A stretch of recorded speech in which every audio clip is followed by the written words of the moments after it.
Innal hamdalillah nahmaduhu wa nasta'inuhu wa nastaghfiruh wa na'udzu billahi min shururi anfusina wa sayyiati a'malina may yahdihillahu fala mudhillalah wa may yudlil fala hadiyalah. Ashhadu an la ilaha illallah wa ashhadu anna Muhammadan abduhu wa rasuluh. Amma ba'd, fa inna khairal hadithi kitabullah wa khairal huda Muhammadin sallallahu alaihi wasallam wa syarrul umuri muhdatsatuha wa kullu bid'atin dhalalah. Masih kitab Janaiz, kitab yang ada kaitannya dengan jenazah. Kalau tidak salah kita sekarang hadis nomor 575 itu ya. Ya, itu sanes.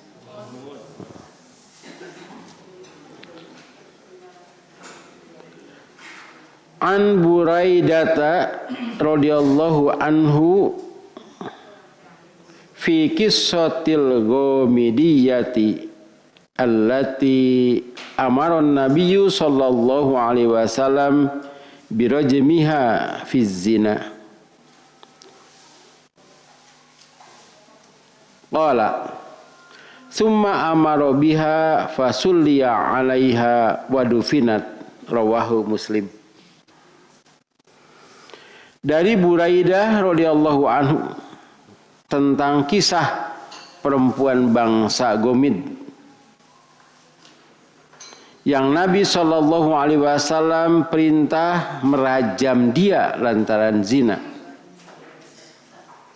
Kata Buraidah, kemudian Nabi sallallahu alaihi wasallam perintah supaya disalatkan dia dan ditanam atau dikubur.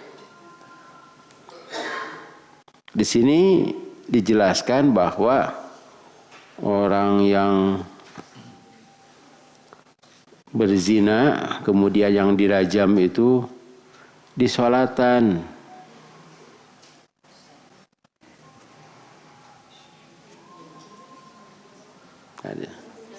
Ini kisahnya panjang. Kisahnya itu ada di halaman 555. Itu diantaranya.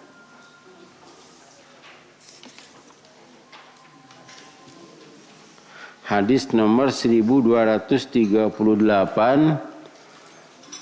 bab hukuman bagi orang yang berzina.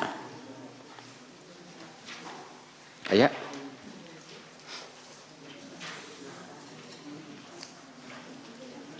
Hadis nomor 1238. An Imran bin Husainin annamra'atan min Juhainata atatin nabiyya sallallahu alaihi wasallam wa hiya hubla minaz zina. Faqalat ya nabiyallah asabtu haddan faqimhu alayya. Fada'a Rasulullah sallallahu alaihi wasallam waliyaha faqala ahsin ilaiha fa idza wada'at fa'tini biha fa fa'ala fa amara biha fa syukkat alaiha siyabuha thumma amara biha farujimat thumma shalla alaiha faqala Umaru radhiyallahu anhu atusalli alaiha ya nabiyallah wa qad zanat. Faqala laqad tabat taubatan law qussimat baina sab'ina min ahli al-madinati lawasi'athum wa hal wajadta afdala min anjadat bi nafsiha lillahi ta'ala, rawahu Muslim. Dari Imran bin Husain bahwasanya seorang perempuan dari suku Juhainah datang kepada Nabi sallallahu alaihi wasallam. Ia sedang mengandung hasil zina. Katanya, "Ya Nabi Allah, saya wajib dihad. Karena itu jalankan had itu atas saya." Had itu hukuman badan. Maka Rasulullah SAW memanggil walinya dan berkata, "Berbuat baiklah kepadanya." Jadi panggil wali perempuan itu, perlakukan dengan baik sampai anak ini lahir. Lantas apabila dia sudah melahirkan, bawalah kepadaku. Jadi kemudian lama, kemudian melahirkan, bahkan dalam riwayat itu disusui ya si anak itu. Sana disusukan, susukan mau dipiceun itu, disusui. Tapi pada akhirnya disusukan kepada yang lain. Ya.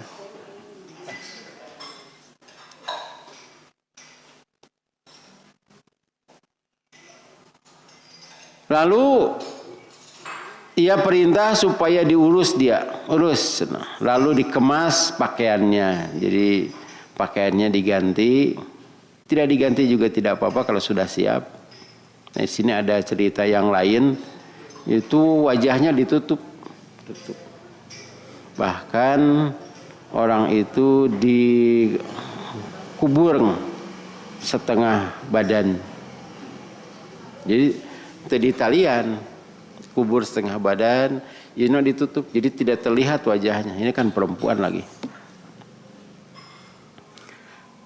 Kemudian diperintahkan agar dirajam. Kemudian dirajam. Setelah itu Rasulullah SAW sholat, menyolati dia. Kata Umar bin Khattab radhiyallahu an, "Mengapa paduka Tuhan salatkan dia ya Nabi Allah? Padahal dia telah berzina." Sabda Rasulullah SAW, "Sesungguhnya ia telah bertobat. Satu tobat yang sekiranya dibagi tobat itu di antara 70 orang penduduk Madinah, niscaya cukup untuk mereka. Karena dia datang kepada Nabi Muhammad SAW, kepada Rasulullah SAW, apakah ada yang lebih utama daripada perempuan yang menyerahkan dirinya karena ingin dirajam, karena ingin menegakkan hukum Allah?" Diriwayatkan oleh Muslim. Tidak ada orang seperti itu ya. Menrek tobat tobat we. Ini tidak, jadi hukumnya ini tidak disidang seperti sidang apa? Ya ditanya begitu, tidak. Hanya ditanya walinya. Punya suami? Tidak. Sudah pernah menikah? Iya. Dan ini hubla itu jadi bukti, ya. Jadi bukti. Dan orang itu sudah mengaku. Nah di sini ada hal yang perlu kita pikirkan. Rasulullah SAW tekepo. Nah, ya, orang sok keponya, ibu-ibu sok kepo teh. Tekepo teh, jeung saha, ya. Di mana iraha terus sabarha kali itu. Ternyata bapak-bapak ge kepo. Padahal tidak mungkin berzina seorang diri, tidak begini. Cari lalakina, rajam, tidak begitu. Jadi ini nanti ada ya keterangannya. Harus datang mengaku, itu susah yang mengaku seperti itu. Aina pan ditanya kita ngaku atuh. Ya. Ia mah datang mengaku. Tapi dalam cerita yang lain biasanya Rasulullah Shallallahu alaihi wasallam itu bertanya, "Apakah kamu gila?" benar ini adalah hamil, sebab beli aya nu ngaku-ngaku. Itu mah babnya bab lain lagi lah. Kalau di sini babnya bab menyolati orang yang bertaubat. Jadi taubatnya itu betul-betul diterima, sehingga kata Rasulullah dibagikan kepada penduduk 70 penduduk Madinah. Kan orang Madinah orang-orang saleh itu. Dan dia juga soleh sebetulnya si perempuan itu. Buktinya soleh dia mau bertobat. Dan setiap orang juga kan melakukan kesalahan. Tapi yang paling utama adalah bertobat. Orang yang bertakwa juga melakukan kesalahan atau melakukan dosa. Bedanya ada yang bertobat, ada yang tidak. Dan kualitas sahabat Rasulullah Shallallahu Alaihi Wasallam itu mengaku terus terang dan takut. Jangan diartikan begini tuh nya cenah. Zaman Rasul ge aya nu zina nya aya tuh. Nu maling ge aya.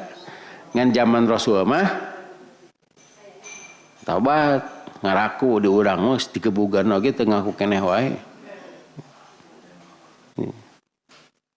Tungtungna pan karena ketidakadilan ya membuat main hakim sendiri. Mata kudu kusararea itu teh. Sebab bungkus sorangan main hakim sendiri. Jangan maling sendal, leungeulan. Tidak boleh main hakim sendiri. Tidak, cenah ini berjamaah. Di sini kita kembali ke bab janaiz. Orang yang betul-betul bertobat harus diperlakukan dengan baik. Misalnya ada bukan hanya yang zina, tapi ada pencuri juga yang sebut mantan itu.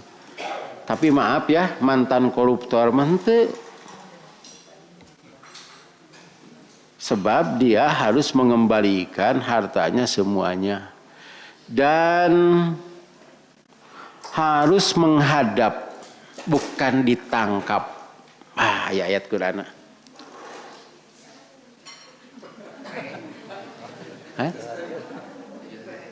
Asisten abdi itu ayat.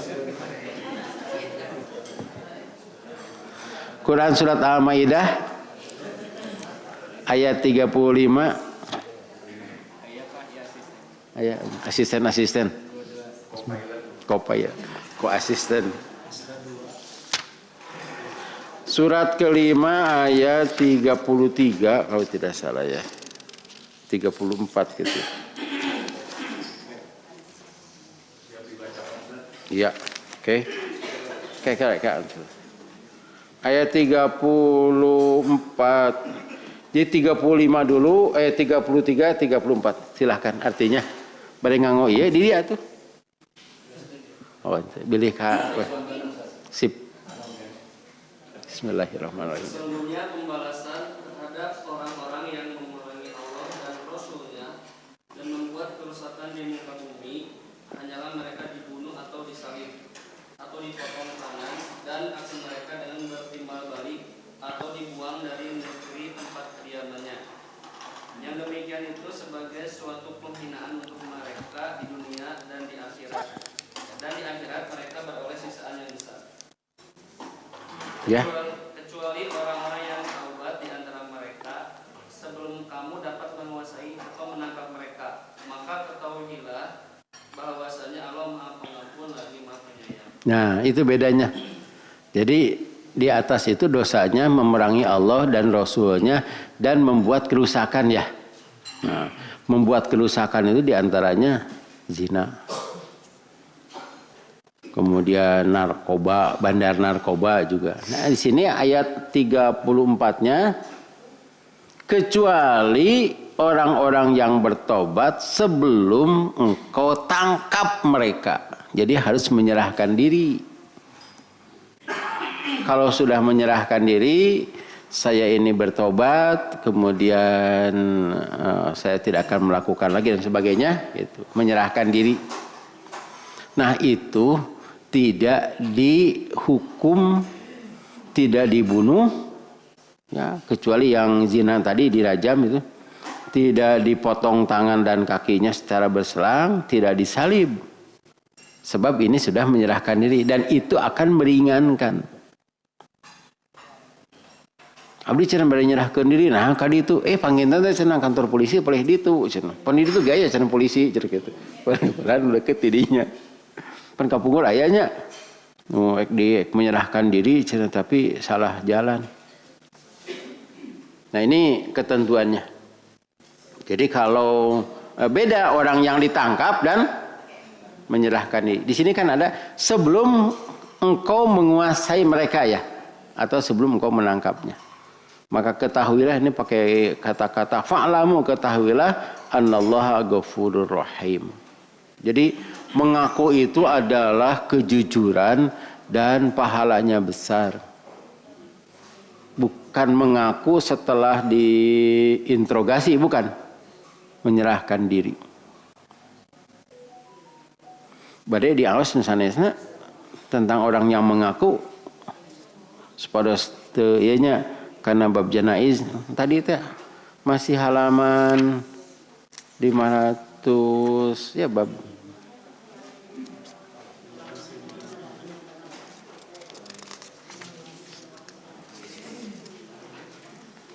ayeuna mah halaman 551.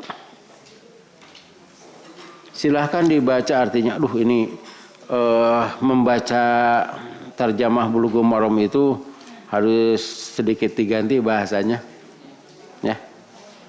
Jadi halaman 552 artinya hadis nomor 1233.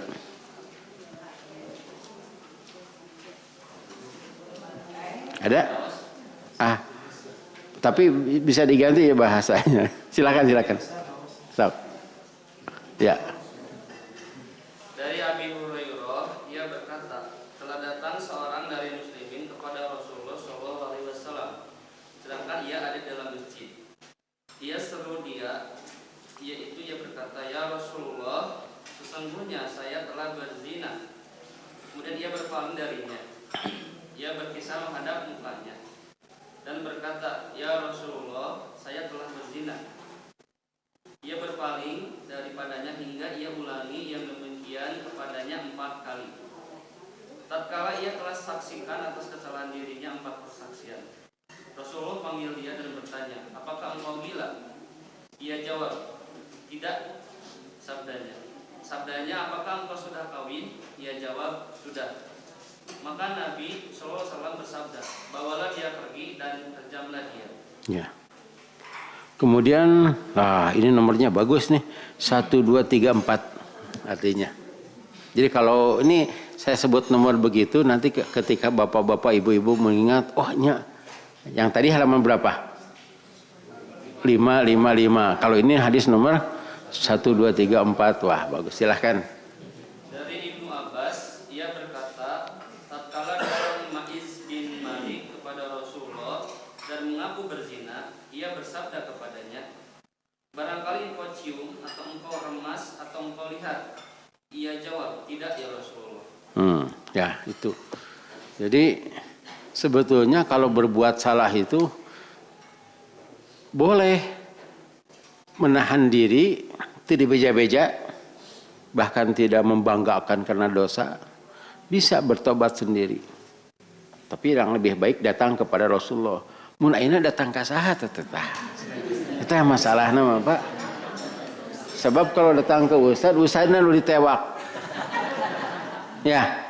Kan dulu juga pernah di Jawa Timur itu karena ingin dipukul. Dia berzina kemudian ingin menikah, tapi saya ini berzina dulu mau dipukul. Tenggelan dah 100 kali cambuk ya. Itu. Ajenganna ditewak. Jadi harus datang kepada kepala negara dan kepala negara itu juga kepala agama. Seperti kepada Rasulullah, kalau dulu kepada Umar bin Khattab itu datang. Dan ini kepala negaranya juga harus seperti Rasulullah. Saya berzina itu Rasulullah tidak temalire, diam aja gitu. Bahkan berpaling ke sini gitu. Tidak mau mendengar itu. Kalau mau bertobat, bertobatlah begitu. Semalikan itu datang kadinya. Rasul balik deh kan dia. Sampai 4 kali.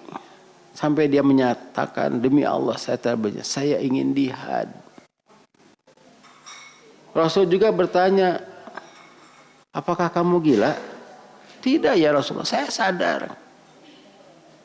Kemudian dalam hadis yang 1, 2, 3, 4, wah cenah lain jina merenan cenah gitunya. Barangkali hanya memeluknya saja. Tidak. Sampai ada diterangkan yang lain itu ya. Hadisnya panjang ini. Rasulullah itu sampai menyatakan begini. Tahu celak mata? Tahu. Pan celak mata kamu dikitu tanya. Nah dipuihkeun teh dengan warna tina kuningan. Nah. Apakah seperti itu? Ya. Baru dirajam. Tah di JG sami teu kepo dinya. Tadi teh pertanyaan nu kepo mah. Jeung saha? Urang mana? Di mana? Sabaraha kali cenah gitu. Terus teu dibeja-beja. Weh si ieu jina cenah. Wah. Tungtung batur we ararapa gitu. Dan ini namanya maiz. Di kita juga barangkali harus ada pengadilan seperti itu. Karena itu kadang-kadang dilihat jiwanya ya. Seperti orang yang nenggelan imam teh. Kan ditanya dulu, wah ini orang gila katanya. Aya di numaihan imam. Kesimpulannya gila lagi gitu. Jadi apa ka imam nu gila teh? Apa gitu. Nah, kita kembali lagi ke sini. Halaman 249. Hadis nomor 576. Bab ji namanya nantilah. Mana beka susul. An Jabir bin Samurata radhiyallahu an. Kalau nama sahabat itu disebut ya radhiyallahu an itu sebagai doa itu. Tanpa mereka kita tidak tahu. Karena mereka sudah sebetulnya mereka menjadi guru dan memberitahukan sampai kepada kita. Andaikan mereka tidak mengajarkan dan tidak sampai kepada kita, kita bingung untuk melaksanakan hukum Islam. An Jabir bin Samurata radhiyallahu anhu qala Utian Nabiyyu sallallahu alaihi wasallam birajulin qatala nafsahu bimasyaqiso falam yusolli alaihi rawahu Muslimun. Dari Jabir bin Samurah ia berkata telah dibawakan kepada Nabi sallallahu alaihi wasallam seorang yang melakukan bunuh diri dengan tombak. Dicanak tah jenazah teh ka Rasul. Di urang mantenya, di urang mah Rasul ustadna dipanggil, ustad dia cenah jenazah. Tapi kan di Rasul pan aya eta teh aya masjid. Ya sengaja. Tetapi Rasulullah SAW tidak mau menyolati dia. Diriwayatkan oleh Imam Muslim. Sini menunjukkan bahwa orang itu berdosa, orang yang bunuh diri itu berdosa. Dan dia dalam keadaan tidak beriman. Kita sudah bahas ya tentang bunuh diri itu. Pokoknya entong bunuh diri teh. Nyeri atuh. Pandongeng nanti kita ulangi lagi ya. Ganu ini asup ka sumur teh jam 12 peuting asup ka sumur. Merukan suburna jero. Da katingali di sumur teh langit katingali berarti jero cenah kitu. Si horeng deet atuh gogorowokan itu. Ali suaminya aki-aki ek naon atuh cerbet asup kadinya sagala nya yang bunuh diri tadi nama make gogorowokan cenah atuh udang kege maut aki-akina deui dinya kitu. Jadi saya tahu bunuh diri itu sakit, buktinya ya ingin pan aya deui tah nya anu bunuh diri teh geuningan. Datang ka rambutan di Cianjur waktu saya masih SD itu. Tinggal najong jojodog atuh Pak, ieu sekali itu, ieu geus pokona geus tidak bisa. Di luhur ningali orai.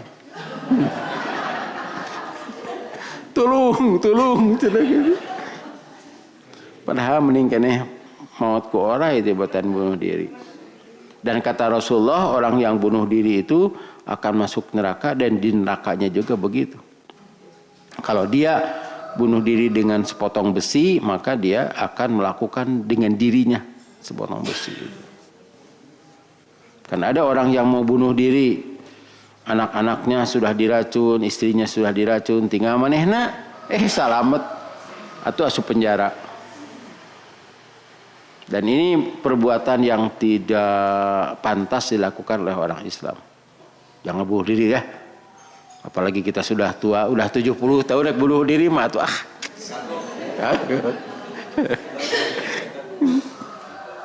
Yang masih muda juga tidak boleh. Itu ada dalam Al-Qur'an ya.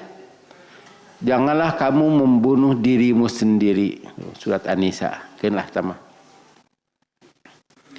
Di sini juga disebutkan Rasulullah tidak menyolati, tetapi ada keterangan yang lain boleh menyolati, yang lain juga tidak. Ini juga jadi pelajaran kepada yang lain, ya, supaya hati-hati jangan sampai bunuh diri. Sepahit apapun, sengeri apapun, nah, gitu. Dan bunuh diri itu bukan upaya terakhir. Sebab setelah itu dia masih merasakan lagi. Pokoknya malah mending maut. Kan ada dalilnya ya. Doa teh naon teh?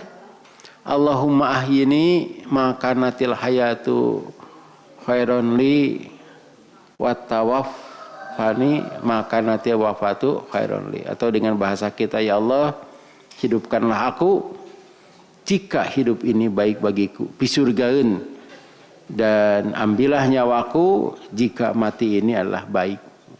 Dan ini juga boleh untuk orang lain, tapi tong tarik teuing. Tong tarik teuing, karena kan kita melihat orang ini sangat menderita ya. Ya kita doakan, ya Allah. Biasanya keluargana kieu ieu mah doakeun we nyuhunkeun nu sae tah keluargana kitu teh. Nyuhunkeun nu sae kangge anjeunna. Margi artos regetos seep. Ye hirup keneh.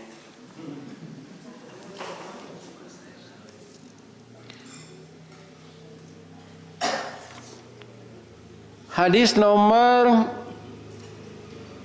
begini ya. Ini dosa-dosa besar. Nah, keputusan Dewan Hizbah, Ustadz tidak boleh mendoakan orang yang berhutang, koruptor, itu tidak boleh. Kalaupun mau disolati itu ya keluarga nawe mah. Tapi kalau yang bunuh diri mah yang lainnya juga tidak bisa, sebab dia sudah kafir sebetulnya. Hadis nomor 577. An Abi Hurairah radhiyallahu an fi qissatil mar'atil lati kanat taqummu al masjida fasa'ala anhan nabiyyu sallallahu alaihi wasallam faqalu matat faqala afala kuntum adantumuni faka'annahum saggaru amroha faqala dulluni ala qabriha fadalluhu fasalla alaiha muttafaqun alaih wa zada muslimun summa qala inna hadhil qubura mamlu'atun dzulmatun ala ahliha wa innallaha yunawwiruha lahum bisolati alaihim. Dari Abi Hurairah radhiyallahu anhu tentang kisah seorang perempuan yang mengurus masjid biasa ya. Takumu teh orang tak koyim dah, tak koyim masjid orang. Koyim itu anu ngurus masjid, di dia mah sebutkan biasa sasapu di masjid. Ini perempuannya. Jadi di masjid-masjid zaman dulu, sekarang juga kalau di Arab itu tidak pakai jendela begini. Jadi, membuat masjid yang mudah, pakai ini aja nanti. Dinding begitu biasa gitu. Untuk pintunya tidak ada daun pintu, tidak ada daun jendela.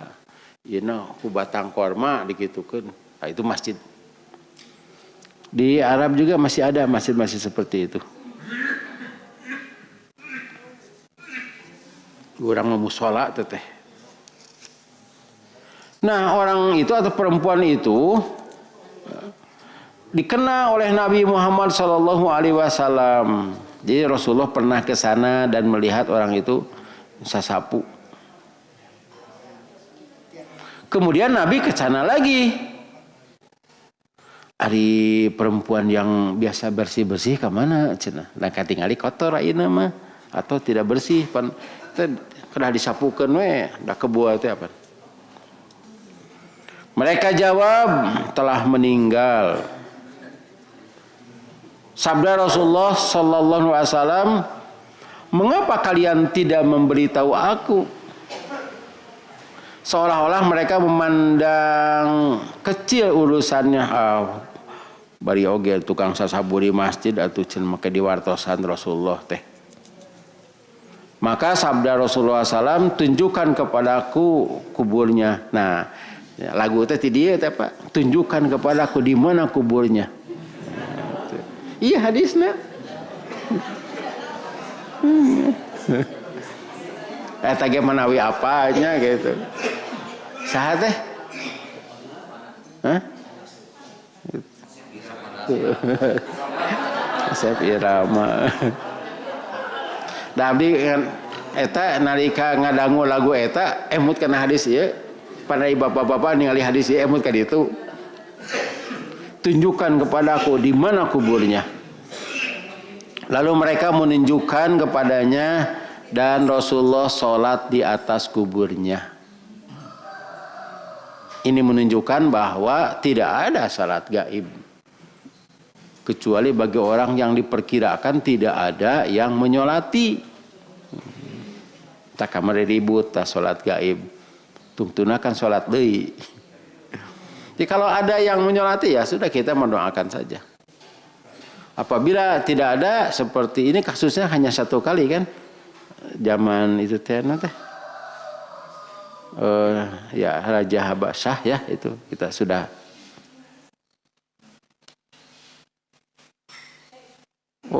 teu acan ya hadisna kahandap.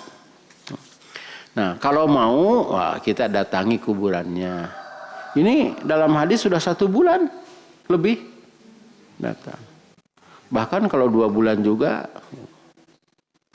Itu ada teman-teman saya teman saya yang meninggal, suaminya kemudian datang kali itu, kemudian coba sholat di atas kuburnya. Jadi cari sholat di atas kuburnya. Tapi harus yakin dulu itu kuburan saha teh. Ya, kedah tataros apalagi kuburan kan sama ya. Tamu-tamu yang datang kepada saya juga itu antar gitu ke kuburan anak. Bukan hanya sekedar untuk takziah ya. Kebetulan di sana itu kan setelah anak saya hari Kamis berikutnya Ustaz Eka aya nyolatan di dia ieu kuburan anyar deui cenah saha salatan we. Ya pasti orang Islam jeung orang Persis jadinya mapan di kuburan Persistri. Dan Muslim tambah kemudian ia bersabda sesungguhnya kubur-kubur itu penuh kegelapan atas ahlinya tetapi Allah akan terangkan dia artinya dicaangan bagi mereka dengan sebab salatku atas mereka. Jadi Rasulullah mah salatnya bukan hanya kuburan itu saja tapi yang saja naga di salatan. Allahumma gfir lahum warhamhum wa'afihim wa'fu anhum. Nah itu. Jadi ulah kieu kuburan si anu wah cenah si eta mah cenah ka urang ge cenah teresepeun. Tadi salatan. Salat tadi dinya we di kaparet ka ditu teh. Terang paret. Juga main kaleci geuningan di paret ka ditu teh nya. Nya efek tah gitu. Berarti da efek bapak mah sang apa efek ibu mah. Itu mah ibu-ibu mah efek samping. Nah, jadi harus begitu ya salat ulah pilih-pilih sebab kuburan itu harus dikelompokkan, ini muslim, ini kafir. Di kita juga kan begitu ya. Sebab nanti ono kafir mah kaduaakeun. Dan ini juga menunjukkan bahwa kita kalau terlambat ya, datang saja ke kuburannya untuk sholat jenazah. Itu di atas ya. Di atasnya artinya ya kuburan di sana. Kalau perempuan di tengah, laki-laki di pelebah kepala gitu. Boleh berjamaah. Nah, itu yang kurang diperhatikan oleh orang lain karena tidak tahu hadis ini, pada hadis ini sahih. Pendatang kali itu juga berugan kuburan teh. Terus padungna ditangkep, can salat teh. Penting mah teh, penting mah gitu salat gitu ya. Salatnya biasa saja seperti salat jenazah pada kan? Iya, salat jenazah gitu. Tapi ada lagi orang-orang yang sengaja membuat kuburan teh di depan masjid. Ayahnya, jadinya dirancake, bedang gitu. Nah, dan memang di yang lain juga begitu. Di Masjid Agung, Masjid Dayak, itu di depannya kuburan. Sengaja itu supaya cenah ieu salat teh kasolatan itu padahal beda deui eta mah ieu mah salat maghribnya gitu. Beda deui gitu. Jadi ada sengaja orang-orang tuh membuat kuburan di Ciparai juga begitu. Jadi masjid teh rada ka dieu, nah teh dikaditukeun kangge kuburan Mama Ajengan dan keluarganya gitu. Boleh saja dikubur mah di mana we gitu. Ngan nyolatan beda niat. Kalaupun mau, nah misalnya di kuburan di itu kemudian kita sholat di sini. Di masjidnya. Itu setelah sholat wajib atau sebelum sholat wajib.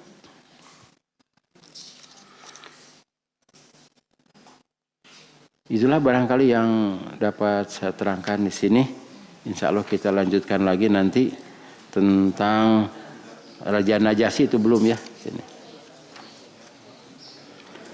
Mudah-mudahan Allah Subhanahu wa taala memberikan hidayah kepada kita, menerima nasib kita ya, sehingga kita tidak berbuat salah, dan mudah-mudahan kita disolati dan didoakan oleh orang-orang lain ketika kita meninggal.